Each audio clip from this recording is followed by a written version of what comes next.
Straeon 5 munud, addasiad Rhiannon a Dewi Pws. Cedwir pob hawlfraint, all rights reserved. Diolch i Carreg Gwalch am ei cydweithrediad.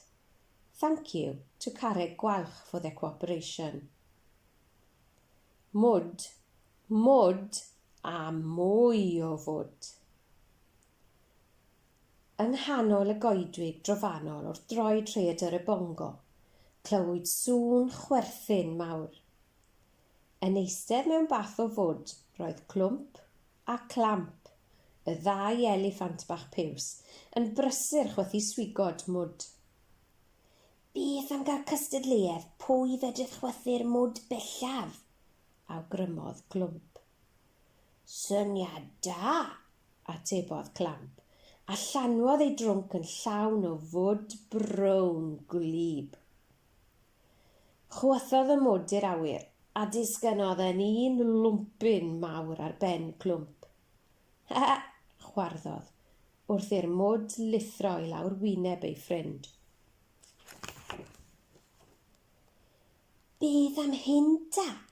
Gofynnodd Clamp, gan lenwi ei drwnc gyda'r mwd oer a'i chwythu'r awyr. Disgynnodd y mwd mewn cawod o beli mawr brown, ond yn anffodus, glaniodd peth ar ben nain clustgoch.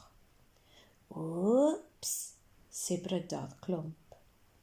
Be dych chi'n feddwl dych chi'n neud, fechgyn?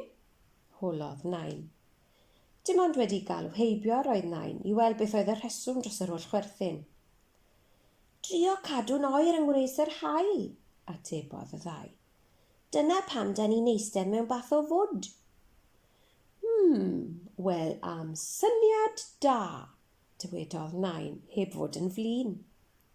Allan â chi i mi gael eistedd yn y bath i oer i tipyn. Does dim digon o le i ni'n tri. Dringodd y ddau allan o'r bath gan adael i nain suddo i'r mwd. Dyma braf, drympedodd nain gan ganu clod i'r mwd.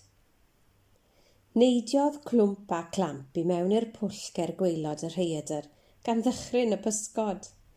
Beth am chwarae cuddio? Awgrymodd y pysgod gan wibio ar hyd wyneb y dŵr. Ie, am hwyl, atebodd Clwmp, gan suddo o dan y dŵr nes bod dim ond ei drwnc yn y golwg.